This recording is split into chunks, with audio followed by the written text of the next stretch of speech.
Good morning, everyone. Welcome to DataCon LA 2021.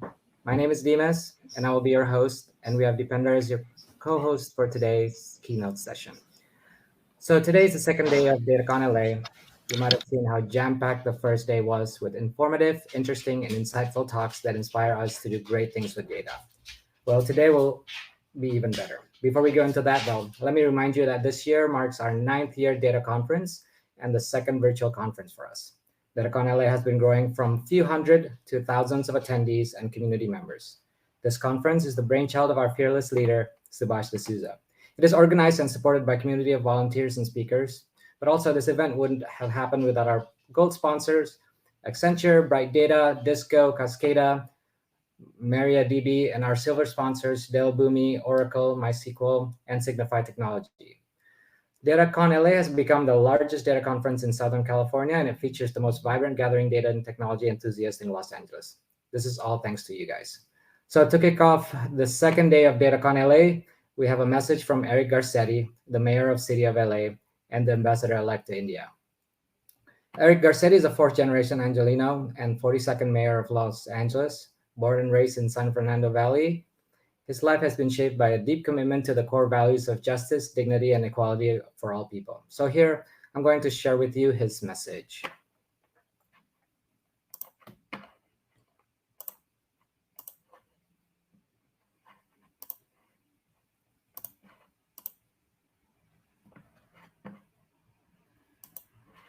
Hello, I'm Mayor Eric Garcetti, and it's my great honor to welcome you to DataCon 2021.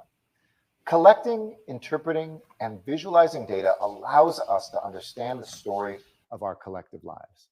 In the 15th century, Luca Pacioli used double-entry bookkeeping to tell the fortunes of his city's merchant class. John Snow mapped cases of cholera in 1850s London and demonstrated how the water carried this disease. Today, big data helps health officials prevent new polio viruses from emerging and helps employers fight against hiring bias. In my 8+ years as mayor, innovative applications of data science have helped Los Angeles keep our streets clean with our CleanStat map. It's connected parents and students to an incredible number of opportunities through our Learn, Earn, and Play app. Data tells us what we've done and expands our understandings of what we can do. Throughout this pandemic, quality data directed public health decisions about where to deploy vaccine and testing sites to find sickness sooner and spread wellness faster. It literally saved lives. So I hope that this gathering sparks new questions about what we can record and what it helps us to know. And I hope that you talk to someone who helps you see things in a new way and maybe even works with you on answering those new questions. Thank you for being part of DataCon.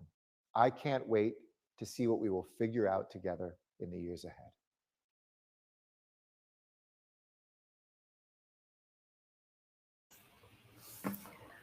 All right. So our next speaker is Nithya Ramanathan. She is the Chief Executive Officer and co-founder of Nextleaf Analytics, a nonprofit organization dedicated to preserving human life and protecting our planet by designing sensor technologies, generating data analytics, and advocating for data-driven solutions to global challenges. Nextleaf's IoT tech monitors and protects the vaccine supply for around 1 in 10 babies annually born on Earth. Nithya is a PopTech Social Innovation Fellow, TED Fellow, and winner of Talbert Global Leadership Prize. Nithya, it's a pleasure to have you. The stage is yours. Thanks so much, Dimas. I really appreciate that, and really appreciate all the work that's gone into preparing for this conference. Thank you all for having me. I will bring up my slides here.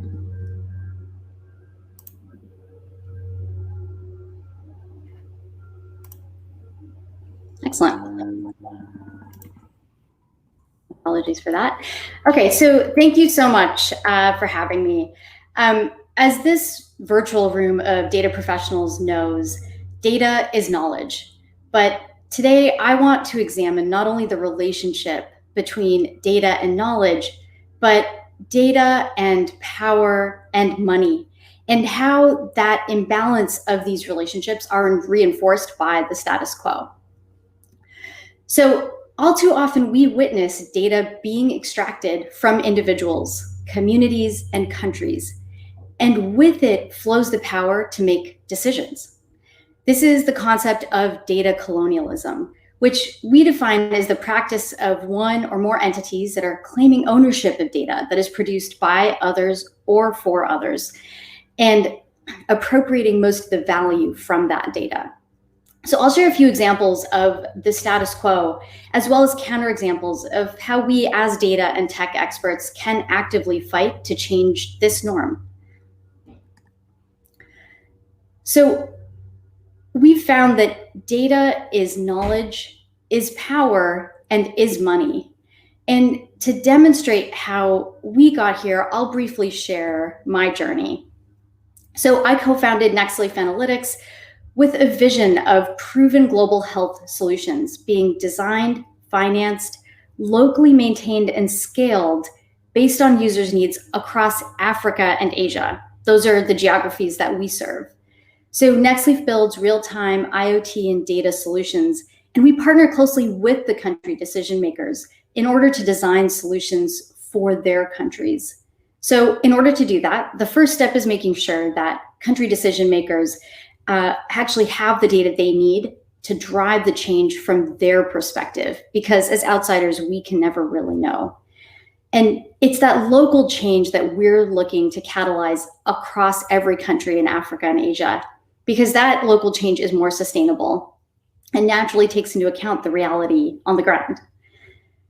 So then to bring this back to data colonialism and why we're talking about this, I'll start with the first part of the continuum that I had shared. Data is knowledge. So just as an example, when data is extracted from countries, I'll give you one example of how this has negatively impacted countries in global health.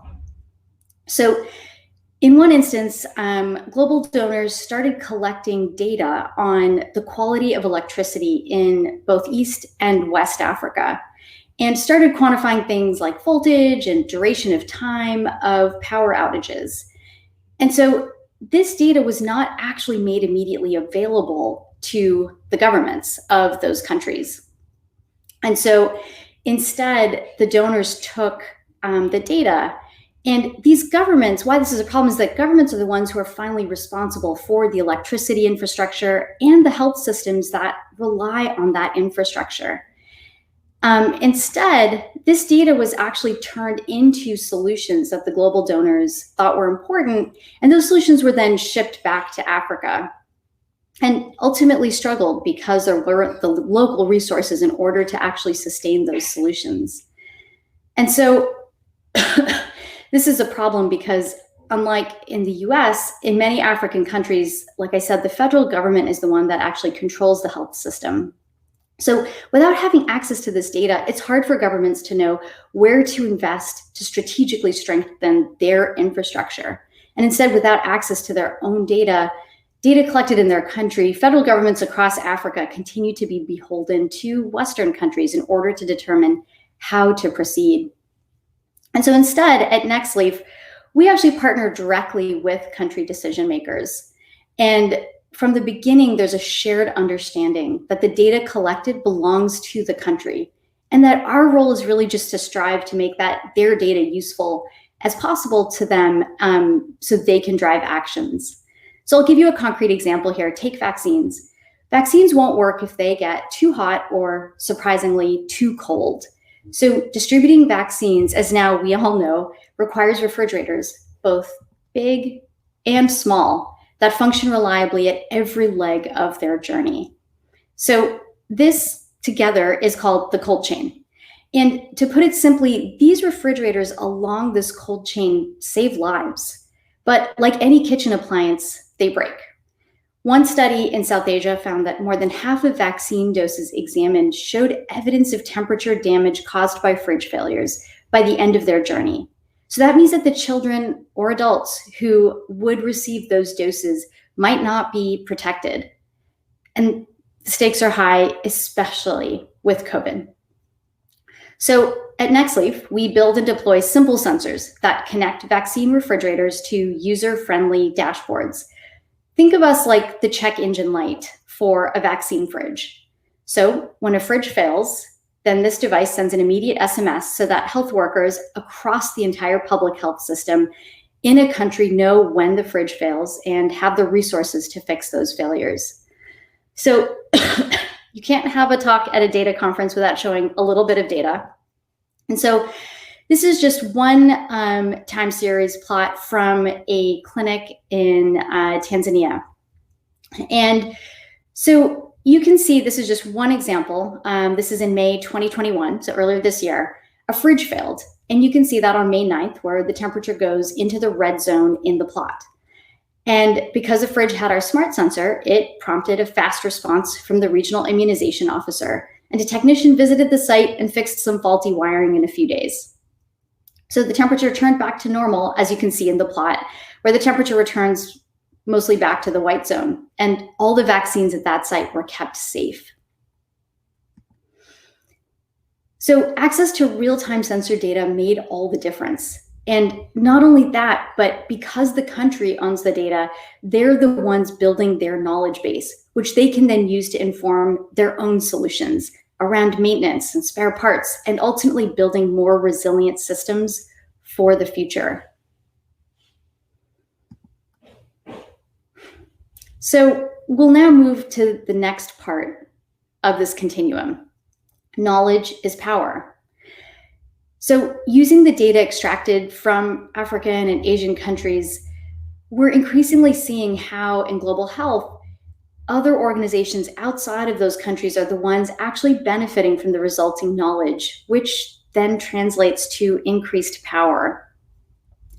So in one instance of the status quo, a government decision maker from East Africa had shared their frustration with me when sitting at a conference, they saw data that was presented for the first time about and from their country. And this data was being presented by a researcher, a Western researcher.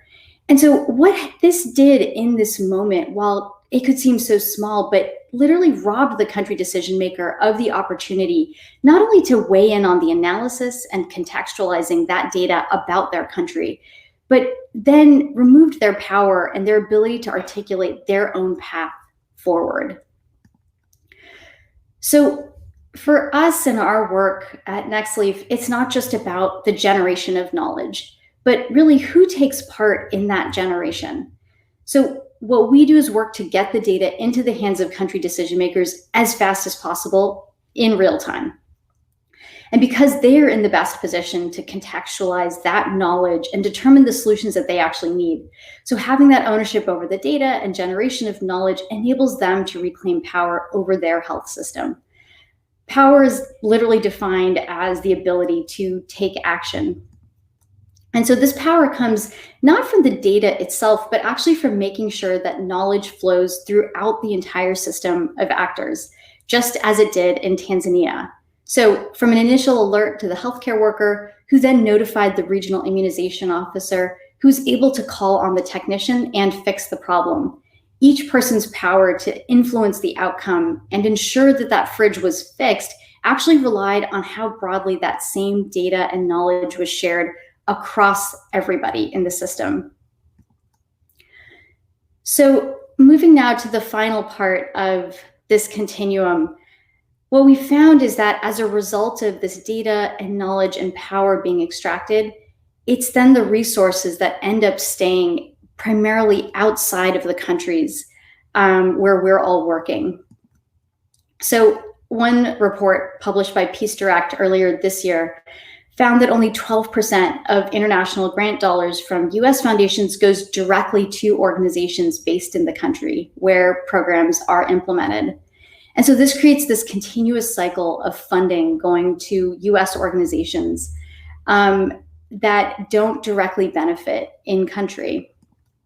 And so we're looking to break that cycle, and we're seeing a lot of promise because there's an overall interest in professionals like yourselves who are really interested in actually designing solutions for end users and by those end users. And so here's where we are globally as an organization, which is that we have team members who are in country from that country that directly work with our partners to provide their perspectives, to inform how the data is being contextualized and analyzed and used. But of course, the ideal situation that we're looking for is that countries are able to use their data to directly advocate with global donors for the solutions that they need. So in terms of where this leaves us, in terms of how do we change this paradigm around data colonialism, Nextleaf has been developing data rights based on our experience working with countries. We work in about our technologies in about 25 countries, and we're constantly looking at how we can ensure that data is in countries' hands. And so we've developed these data rights around ownership, ensuring that countries actually own their data, privacy, sharing, consent, and use. And these serve as a critical foundation for shifting power back to the communities and countries where the data is collected, ensuring that the value of each step along the way accrues directly to those communities.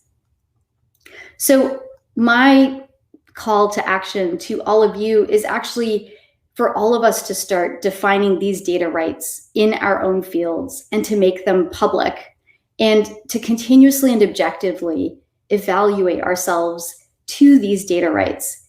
And I'll tell you, we are far from perfect. We've learned a lot by just opening up that conversation.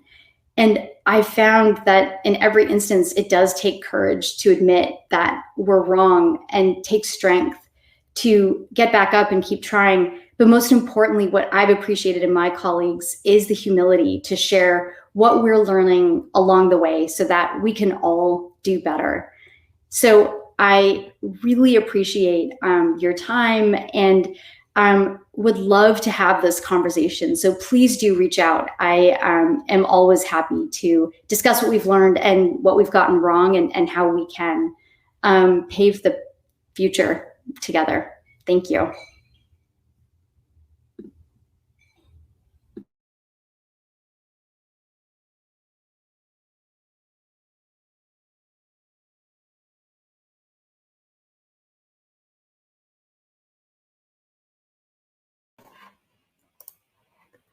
Thank you, Nithya, for showing us how crucial data gathering is, because that comes knowledge, power, and eventually money to invest into our future.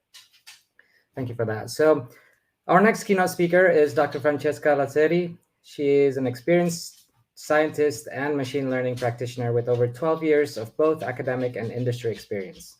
She's the author of the book Machine Learning for Time Series Forecasting with Python, and many other publications, including technology journals and conferences.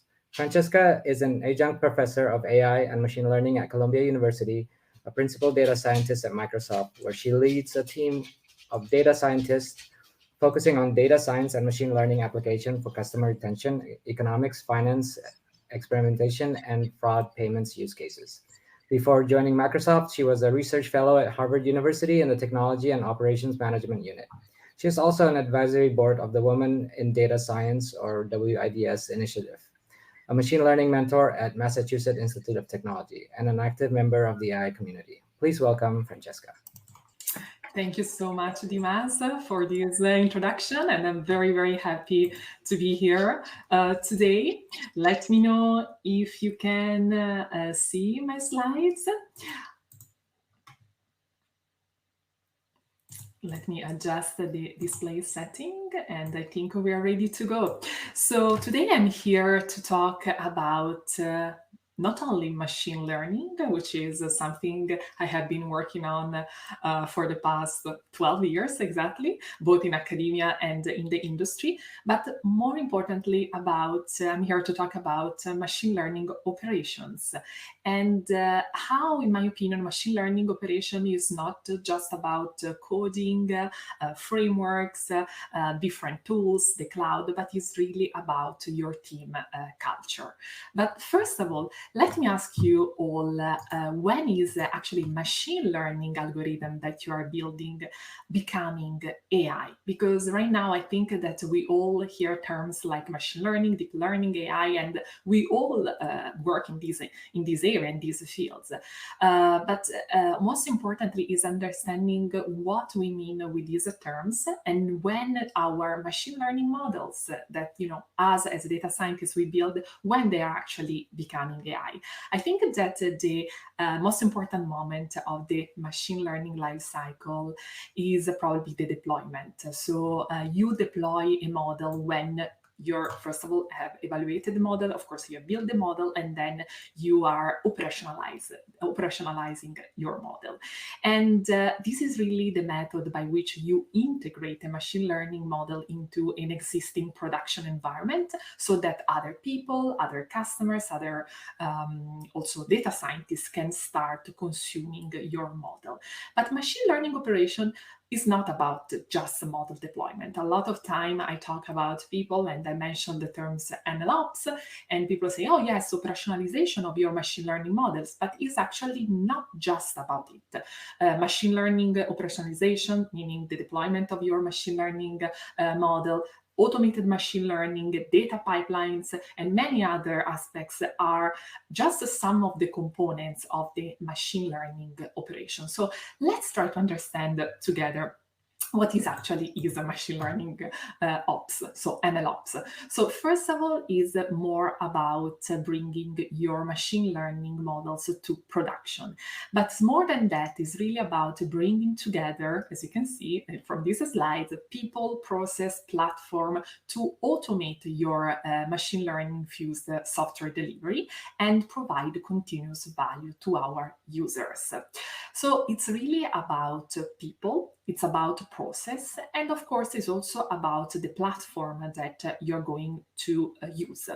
But the people aspect is probably the most important one. So that's why every time that I mention MLOps, I always like to add culture as a word close to it, because it's really about MLOps culture, because blending together different people that are working together on the same machine learning intelligent solution is the key to have a machine learning operation strategy that is going to be successful and is going to turn your machine learning models into real AI intelligent applications. One other question that, in my opinion, is very important to keep in mind when we talk about MLOps is how is MLOps different from DevOps? First of all, there are many additional assets and I would say also challenges that you have to keep in mind when you are trying to apply a machine learning mindset to your team of data scientists and machine learning engineers. So these are four aspects that I call them more like aspects, like they are pillars, are the following. So the data model versioning, that is different from the code versioning. This is more how to version data sets as the schema and the origin of the data change. Then we have the model that needs to be reused, and it's different than software reuse. So as the models must be turned based on input data and also different scenarios. So to reuse a model, you may need to fine tune, transfer learn on it, meaning that you have also probably you're going to need to train your pipeline. So this is another important aspect. Then there is a digital audit trail, lineage requirements that change when dealing with the code and data, and also the model performance that tends to decay, as you know, over time. So you need the ability to retrain them, your models, your machine learning models on demand, to ensure that they remain useful in a production context. So as you can see, the complexity is actually much, much bigger when we are thinking in terms of MLOps for your application and for your AI solutions. Most importantly, it is important to keep in mind that machine learning introduces two new assets into the software development lifecycle. And these two assets are data and models. And when you introduce these two additional assets, data and models, there are so many other challenges that you as a developer of an AI application, or you as a data scientist or a consumer of an AI application, you can face. First of all, it can be very hard to deploy a model for inference after that I have trained it. So no-code deployment for models of common languages and frameworks can be something that probably we should address, and probably MLOps can help us with that. Then the other challenge that I see all the time when I work with my team of data scientists is that it's very hard to integrate the machine learning lifecycle into my application lifecycle. And in this case, a production grade model release with model validation, multi-stage deployment, and control rollout can be a great capability that we should address with MLOps. It's very hard to know how and when to retrain a machine learning model. In this case, a model feedback loop with A/B scorecard, drift analysis integrated with machine learning pipelines for retraining can be a nice solution to have. Finally, one of the many different challenges that I have been seeing in the industry is that it's very hard to figure out where my model came from and how it's being used. Specifically, when you work with teams of data scientists, machine learning engineers, data engineers, and then there are the business experts, the IT people. So there are all these professionals that are working together. And so it's very hard to figure out where my model came from. And here, of course, an enterprise asset management with audit trail, policy plus quota management can be like a great capability that we should integrate in our solutions. So one of the questions that I get all the times when I enter in meetings, and I always list these challenges. I talk about MLOps culture in my company, but also to my students at university when I try to teach them actually how they can build real end-to-end AI solutions. So I enter these meetings or these classrooms and I list all these problems. And so at the end of the lesson or the meeting, they always ask me, so how do you actually implement MLOps in the real world? And I have a list of like a lot of different answers that I can give you. But here for today, for this conference, I try to summarize three of my suggestions that I think are critical when we think in terms of MLOps culture. First of all, it's better together. MLOps and DevOps in general for machine learning is really about your mindset. It's really about your company culture, and it provides a structure for building, deploying, and managing real AI applications. So it's something that we should share, especially when you work on with the teams of different professionals.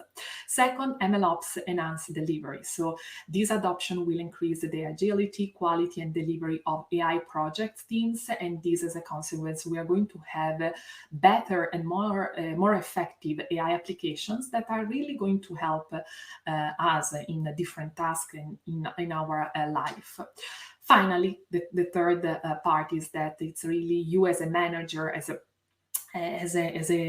data scientist manager, you really need to think about MLOps more than a technology. MLOps is a conversation about people, process, and technology, and also different AI principles and practices that you need to understand, and you need to share this understanding, this knowledge among your teams of different professionals.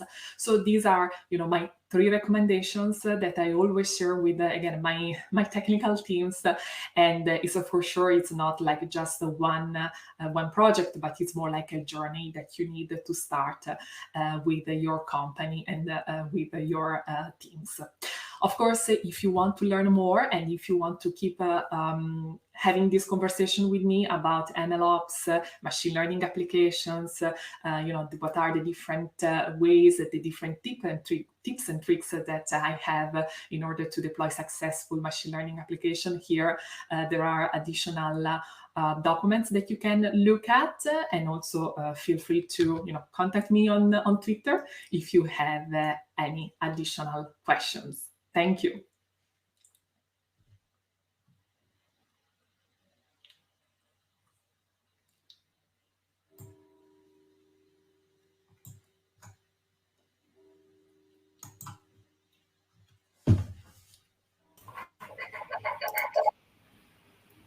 Thank you, Francesca, for highlighting how important working together is when creating AI and ML solutions and sharing with us the platforms to enable that. Our next guest is Nathan. He is the Senior Technical Advisor at System One, where he has built and developed the core team that leads optimization strategy and implementation for the company. He has worked on technology and modeling for both online and offline marketing and advertising for over 16 years. His current focus is on the automation and optimization of end-to-end, full funnel, customized advertising experience. So here, welcome, Nathan.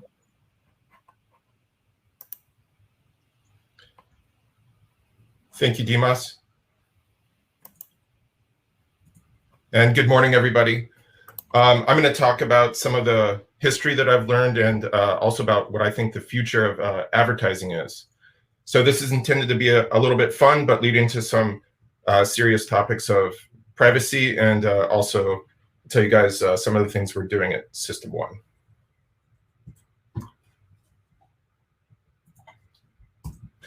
So I was reading the news and I saw this article a few months ago about this food stall that was discovered in the ruins of Pompeii. And it looks kind of simple, but I thought it was really cool. There's some pictures of the types of animals they serve at that food stall. And I was thinking about a bit more, and it's a type of advertising. If you're hungry and you're walking by, you can decide if you want to stop and get some food there based on these images. You can, it looks like they're selling maybe fish and chicken. And so, I went and did a little bit more research. Of course, I went to Wikipedia and I looked at, well, what is the history of advertising throughout the ages? And so apparently there have been determined there's rock paintings in old caves had commercial purposes. Egyptians hung up papyrus sales posters around town. Politicians used the walls of Pompeii to display their names during elections. Bamboo flutes were used to sell candy as a sort of incentive.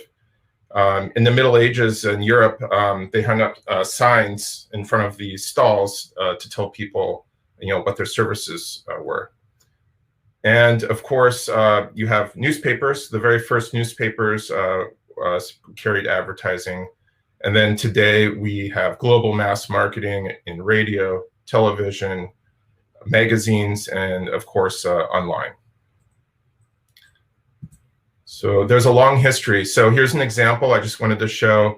Here's some papyrus advertising, maybe about 5,000 years ago.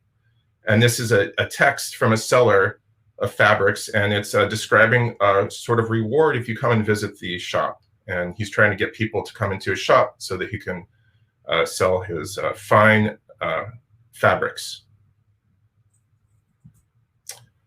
Here's an example from 2,000 years ago, and these are some political opponents, maybe for an election, and they're putting their names up on the wall to announce themselves.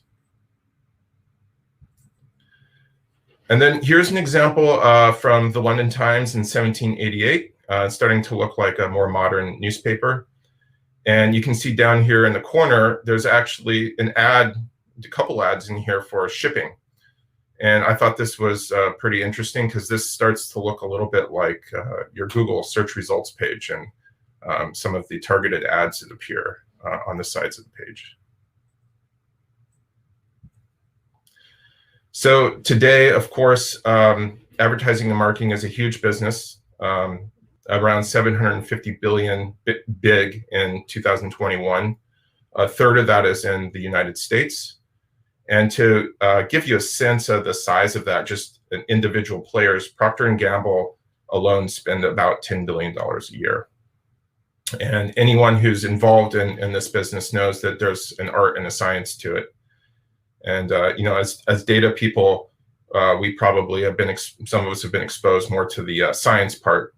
And that's because there's lots and lots of online data generated. And this is where you really have seen some of the explosion into machine learning and the use of data over the past 20 years, because a lot of that data was generated initially online, and it's gone into so many different areas now. And there's lots of effort in analyzing that data, to find out if your marketing works, to find out where you should spend your money.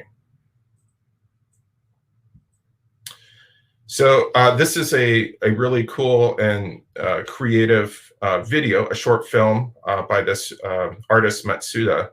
It's called Augmented Hyperreality, and I encourage people to go check this guy out on YouTube.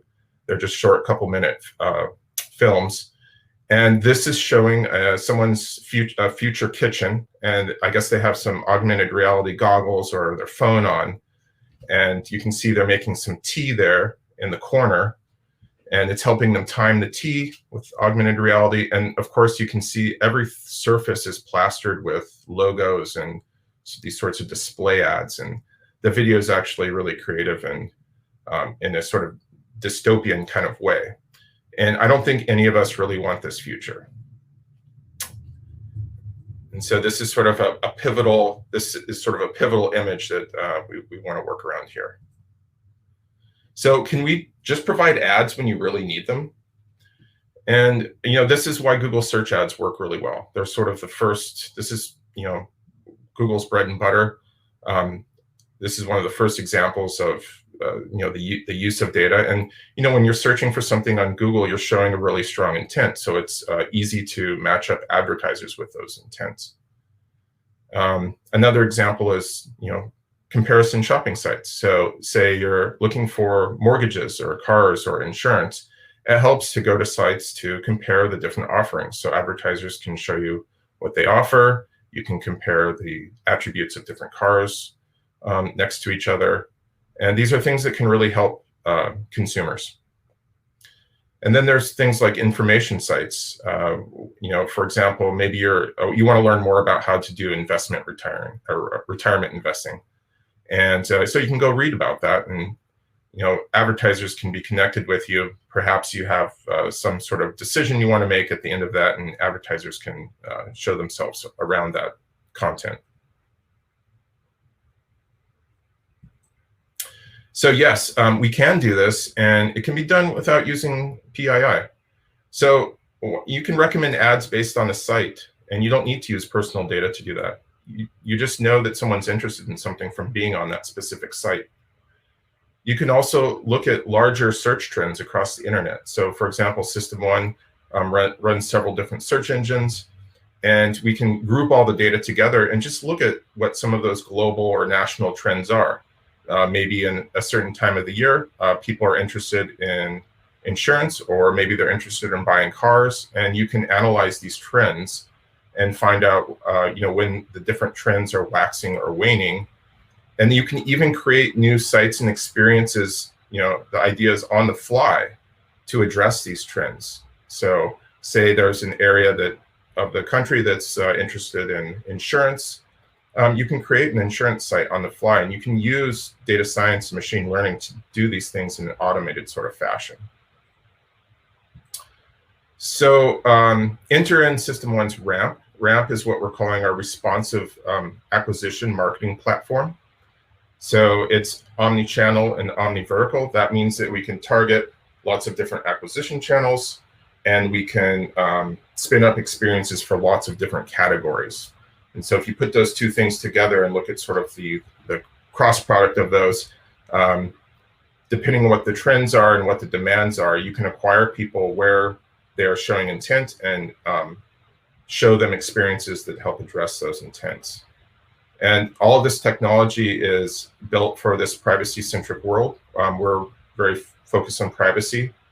And what we want to do is look for high-intent customers, and we want to connect them with the advertisers. So at any given moment, you're probably you might not be looking for anything, but you might, in any given day or week, you're looking for one thing. Maybe you're looking to update your insurance, or maybe you're looking, to do a refi for your mortgage.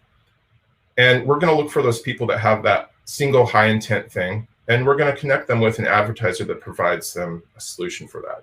And we're going to do that in a way that is privacy centric.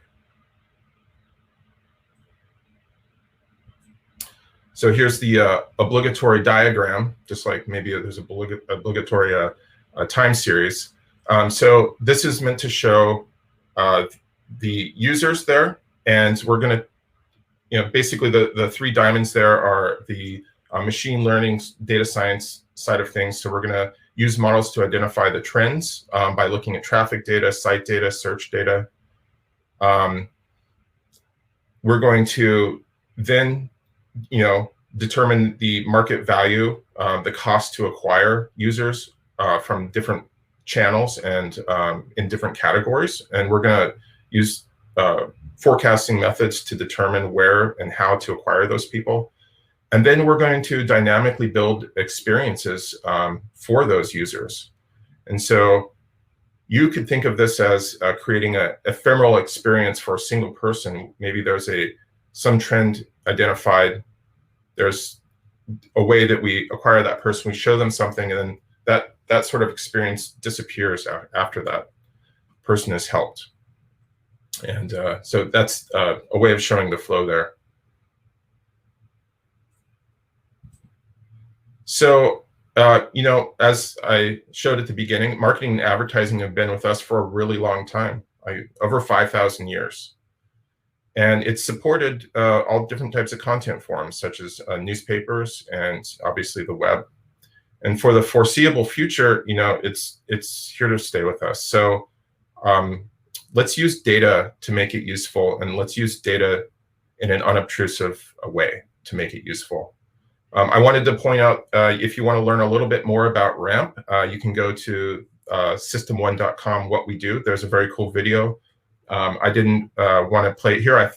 I think I want to give it, I think you'll get better quality if you go visit it on the site there. Thank you very much. And it's a great opportunity to be here.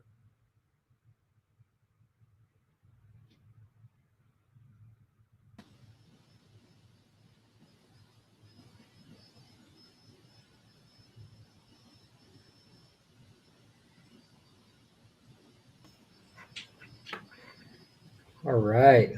Thank you, Nathan, for the fun and informative presentation on how our expertise in data can influence advertising, and that can eventually influence our lives, right? So next, I'll have to check out that augmented hyperreality video you suggested, but thanks for that. The next keynote speaker for today is Mike Burkes. He is the Vice President, Enterprise Information Management at Ultra Mobile Incorporated. Mike Burkes is a career data professional working in government, U.S. Air Force, Fortune 50, Toyota, and startup that has grown exponentially, Ultra. Each experience has contributed to a broad understanding of the value of data, the value of innovation, and most importantly, the value to be learned from all of our peers in the data universe. Mike, the stage is yours. Thank you, Demas. And thank you, Subhash, for providing the opportunity to speak at DataCon LA 2021. Can you bring up the slides? Thank you. I'm inspired by the ideas and innovations that have been shared during DataCon, and speaking here really feels like a full circle moment for me. When I was at Toyota, I had the great fortune to work along great technologists and thought leaders, and it's inspiring to see how our industry and these technologists have grown. I first met Subhash when we hired him as Toyota's big data architect, our first, and Brian Kursar, who's been a past presenter and contributor to DataCon, performed with such great brilliance that he's rocketed from the data science and big data innovator role I once hired him for to the CTO and group vice president of digital technology at Toyota North America. These gentlemen share a common theme with all of us here. We're all here because we are passionate and inspired by the value of data, and mindful sharing is an amazing way for us all to grow. My name is Mike Burkes, and I lead the data team at Ultra, Mint, and Plum Mobile, which are all brands with an incredibly vibrant and innovative company that thrives on change and exploitation of opportunity. I've been so fortunate to have had a career where the business pushes boundaries. Toyota launched hybrid Prius with gas at $1 a gallon, and Mint Mobile launched a completely online sales model for wireless service where every other brand in the United States had you primarily visiting brick and mortar stores. As history played out, both decisions were so relevant and demonstrated how disrupting the marketplace at the right time can be turning points to the organization. I believe we're at a critical mass point where all the work on AI is going to naturally blend with our dashboards to provide virtual analysis systems that the industry coins as AI augmented business intelligence. In breaking down augmented BI, we have to get to the fundamental function of business intelligence, to empower correct decision-making. Over time, we've seen BI evolve from trying to complement a gut feeling with actionable insights to being highly ingrained in business processes, where BI is actually driving the assembly lines, routing calls in a busy phone network, or stopping transaction when fraud is detected. With decisioning becoming incredibly important, incredibly complex, and incredibly urgent, how do we empower decision makers with always available, always relevant BI? I remember distinctly working on a presentation with a similar rear view analogy when I was at Toyota. I was trying to sell the opportunity to move Toyota out of such a huge dependency on Excel, and that's still an amazing product, into the future of business intelligence 2.0. My spiel was an adaptation from the old movie, The Gumball Rally, where one of the drivers ripped off the rearview mirror and proclaimed, "What is behind us doesn't matter." The analogy was meant to convey that if we spent all of our time looking back, we might miss opportunities ahead of us. So cut to this very dramatic picture of an impending storm looming ahead of us, and the picture in our rearview mirror isn't nearly as captivating as the view out the windshield.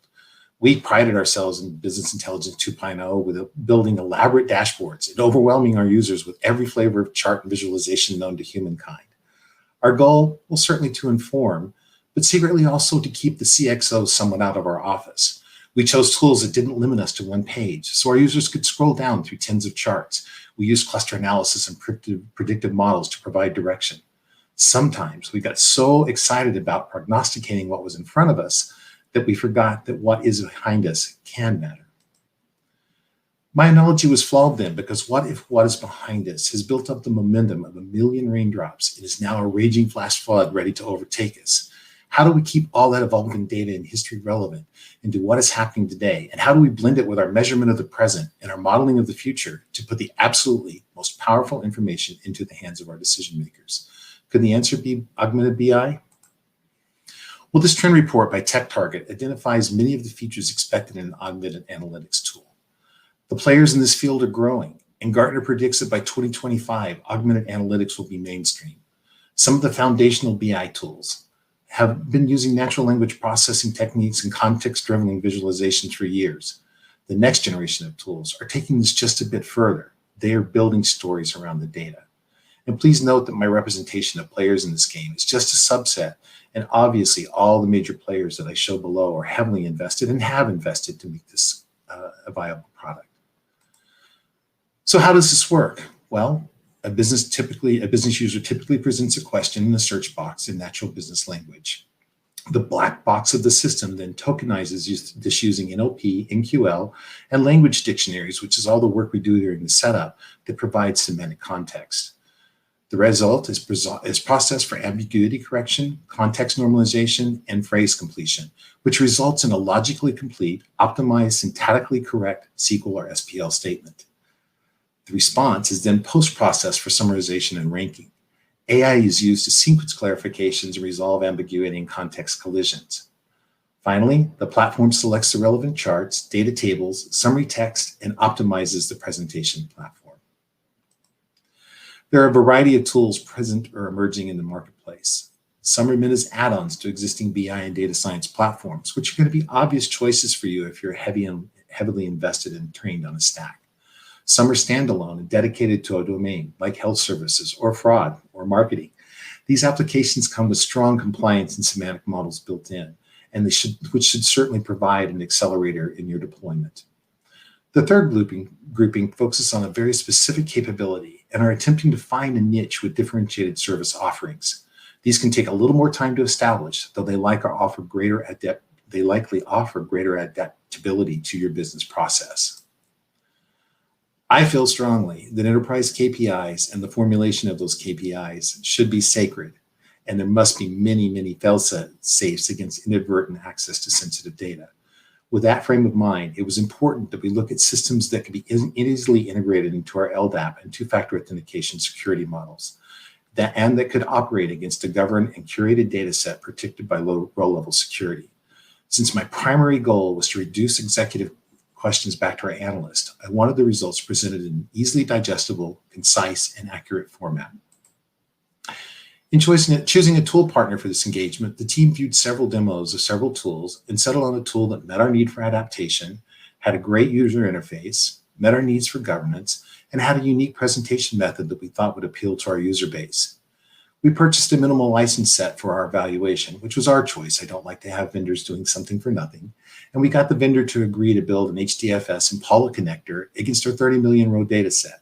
We modeled the KPIs and outcome paths and then waited disappointedly for the system to generate. Our first lesson learned was that our flavor of analysis was not well suited for the latency in HDFS. We then leveraged a Snowflake connector and replicated the curated data set to Snowflake, where performance improved dramatically and the system became viable. If you enter into this system with the understanding, or if you enter into this with the understanding that there's upfront work you need to do to put in to make sure the system understands your business terminology and hierarchies, then the results can be pretty impressive. While I prefer to show you the results from our own workspace, it's just too transparent in that I couldn't mask user volumes and margins. I offer this generic example instead, which provides a salient overview of capabilities. The video snippet you're about to see is an output resulting from a single line request to review cells over the year. For transparency, we partnered with Mockeye as our partner vendor, and the story you will hear is completely generated by the platform. Hi, your business insights are ready. Let's take a look. The average monthly per store sales in 31 months is $158.78. July 2021 was the month with the maximum per store sales of $318.16 in 2021, while August 2020 had the maximum per store sales of $218.37 in 2020. The per store sales growth between January 2021 and July 2021 is 21%. So I've done many tool evaluations in all my career, and really the UIs have continued to improve. This was no different. I really, really loved the UI in the system.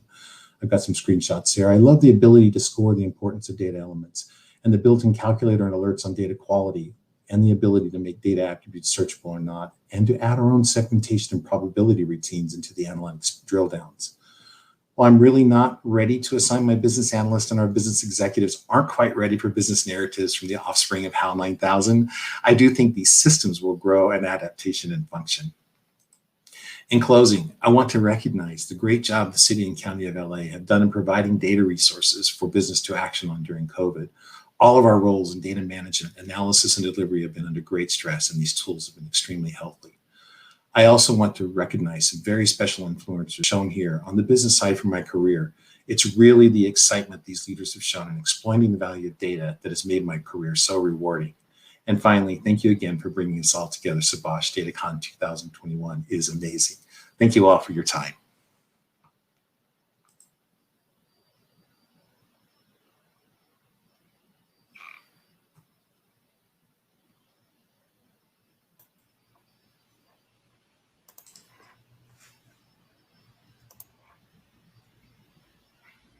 Thank you, Mike, for showing us that AI-driven data analysis. That was pretty cool.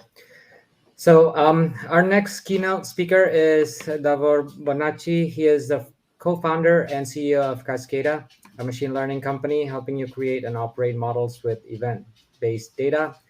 Previously, he served as the chair of Apache Beam Project Management Committee and software engineering in Google Cloud in its early days.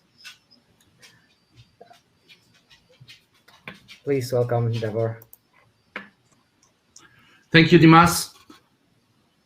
Great to be with you at one of my really favorite data conferences in the esteemed company of Mayor Garcetti, Francesca, and other great speakers this morning.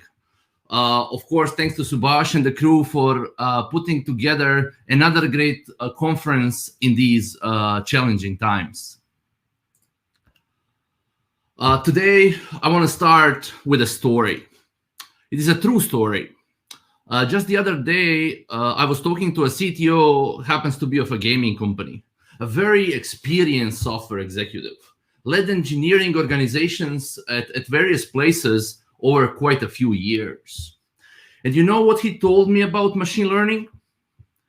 That he has made many investments over the years to attempt to predict engagement and retention in a gaming scenario. And you know what has been possible for them to learn and predict each time? That a player in a game will die the moment before they do. Like, how useful is that? What can you do with that?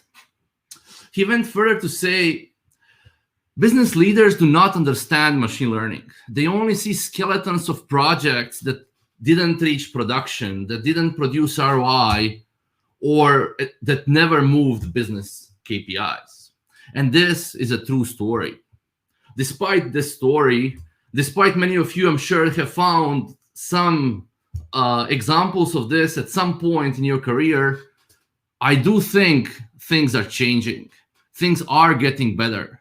Data platforms are maturing. And where success may have been difficult in the past, it is getting within reach of many organizations. And that is what I want to talk to you today about.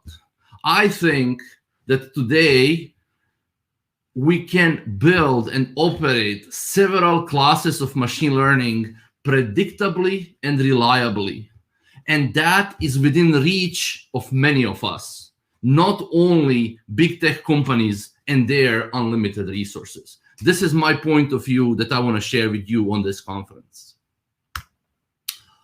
Obviously, there are all kinds of data in the world. People have successfully built models on image recognition, videos, text processing, and others. But there is one kind of data that is particularly interesting, yet least utilized for building predictive machine learning models, I think. And that's event-based data. This structured data where we store facts like, at this point in time, this specific person or entity made this specific action. Obviously, this includes things like activity data, transaction data, logs, those things that big tech companies like to collect about us when we use technology. And they do that because there is gold in event-based data. It really captures information about how things have changed over time that can help machine learning to predict how they are likely to change in the future when others are facing similar situations. And great models take advantage of features, machine learning features, that take into account this notion of change over time. I think time is the most important factor in being able to build models that correctly predict engagement, retention, churn, interest, future action, or anything else, really. Reasoning about time in the data is key. The key that can enable us to succeed where it may have been difficult before, if you still remember my story from the beginning. And I think it's probably true that you are already collecting, storing, organizing raw event-based data. There are many data vendors out there, and they have been working hard to push various data architectures. You likely already have some form of these architectures implemented already, or some close variant of them. You likely invested in data lakes, data warehouses, Spark for compute. Maybe you have some stream processing capabilities. And that's all great, I think. They likely delivered results so far for some business insights, some dashboards, some data science capabilities. But machine learning that really works, machine learning in production, I really think machine learning is still hard with these systems. I just argued how valuable time is. And some of these platforms even provide today some form of what they call time travel. But I think that it's still not enough. If you ever tried building a training data set for a model that requires taking examples at different data-dependent points in time, if you ever had to do a time-based join, you probably know what I'm talking about. These problems are just too hard for iterative exploration needed for data science, particularly for feature engineering. But don't get me wrong. I am not saying that these couldn't have been built today. Anything can be built, particularly if you have unlimited resources like many big tech companies do. They can certainly find success, typically with extraordinary people, bespoke solutions, complicated pipelines, and probably long iteration processes. What I am saying, however, is that the cost and complexities are such that it was impractical or even sometimes inadvisable to go down this path in the past. And that is the root cause of the CTO level comment that I started today my talk with. But I do think things are changing. I do think we are entering a new phase. There have been so much investment in the space over the years. I think we are entering a phase where you can get machine learning platforms, feature stores, feature engines, experimentation platforms, and similar products all off the shelf. These things don't need to be built by everyone separately. Bespoke solutions are becoming less necessary, greatly reducing cost and complexities and making success within reach. So I think now is the time to think again about how can we solve underlying business problems. I think we are entering a time where it has been never easier to create and operate machine learning. Right? We heard earlier today a story about MLOps. I think now is possible to build and create, operate models in a way that move business KPIs with them. I think the value is real. I think it is within reach. And I think now is the time to do it. I'll give you just a few ideas how to approach this kind of a problem. I think number one, be wary about building or rebuilding machine learning platforms. The cost and complexities of such platforms are very high. And the success defined as moving business KPIs is still far away. You have to build a platform, get the data, get models built, get models deployed. That all takes a really, really long time. And even if you see some finding success, like big tech, even if you see amazing tech companies doing it, it doesn't mean that the circumstances and successes of every business will be the same. And number two, instead of focusing on ML platforms, I think focus on the data, raw event-based data where there is actual gold. Give your data scientists, your machine learning engineers an ability to iterate and experiment, to learn and discover, your own specific, domain-specific, company-specific features. Focus on the data, on the machine learning features, not on the building and rebuilding platforms. This is all to say, what we are seeing is that the companies are finding success, starting to find success, and it's time to invest. The ROI in investing in models on event-based data exists now. I mean, not surprisingly, I lead one of the companies that provides machine learning software.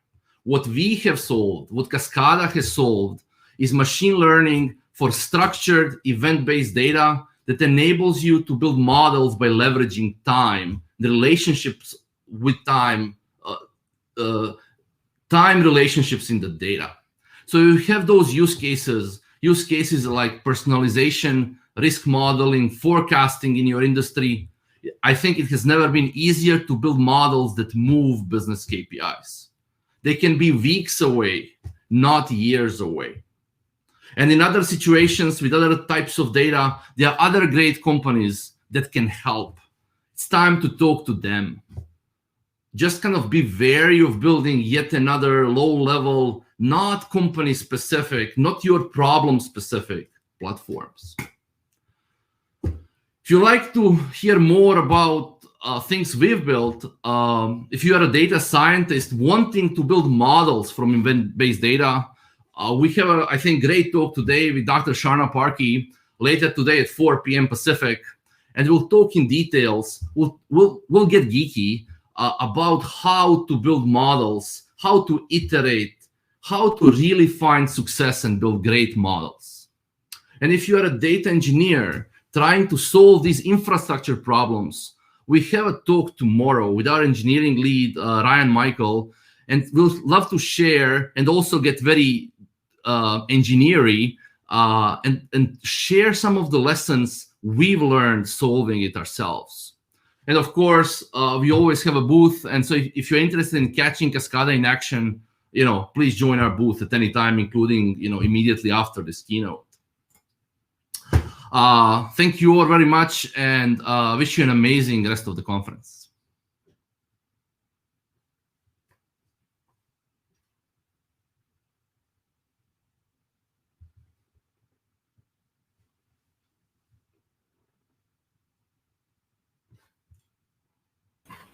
I always have to remind myself to get off mute. But all right, thank you, Davor, for sharing some ideas around the opportunity to solve business problems through machine learning models and finding the right platforms for it. And thank you to the rest of the keynote speakers here for sharing their vision and expertise and building a community around data that allows innovation, inspiration to create a better future with data. Thank you again to our sponsors this year, Accenture, Bright Data, Disco, Cascada, MariaDB, and our silver sponsor, Dell Boomi, Oracle, MySQL, and Signify Technology. Again, you can actually check out their sponsors track at 11, and their hours. One is at 11:40 to 12:40. The second one is at 2 to 2:20, and another at 3:45 to 4 today. And to everyone here today, have a great day full of great content and sessions, panels, and tutorials. Thank you for being here, and enjoy your day 2 of DataCon LA 2021.